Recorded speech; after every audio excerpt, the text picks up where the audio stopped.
All righty, they're pulling the next pair up into the water box, and it's going to feature Steve Johnson, who's got the Mack Rack logos prominently on the side of his Suzuki this weekend. Steve, who made the big investment earlier in the year, bumped up to the new modern bodywork, and performance of that bike has been pretty solid as well. And Jianna Evaristo, and she is riding that Valley Services bike, part of course, the Scrappers team. That's why you see her dad down there. You talk about a racing family. I mean, she's doing this. Her sister's in the A-Fuel car. They just announced that her sister is planning to step up to Top Fuel beginning at Gainesville next year. So I think we can pencil her into the Rookie of the Year battle right off the start, wouldn't you think? Yeah, she's doing good. Steve Johnson, a little bit like Ryan Ayler, where he was really on top of the cam there for a while. He was actually a guy they were thinking about winning national events, right, Alan? And then, And then he's had a little bit of a struggle and get a little consistency going, but hopefully he can get it back going this weekend. Well, he certainly had a nice start yesterday.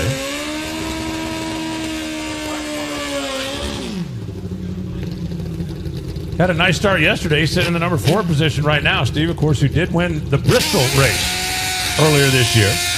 And Jianna, as you mentioned yesterday, if you want to talk about most improved rider on the season, he's been working with Matt Smith on the program down there, and he is providing the bike, tuning the bike, and coaching her along, and she has definitely stepped up. I think, as I mentioned earlier, these things are really finesse machines.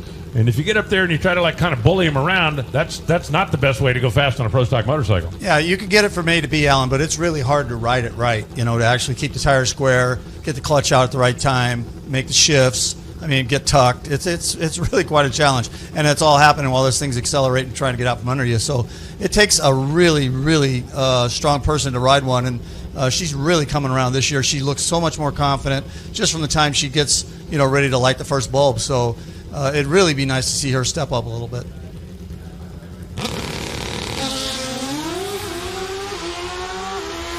Neither driver spectacular on the early numbers as they head down the racetrack. Jianna a little bit better than Steve at this end.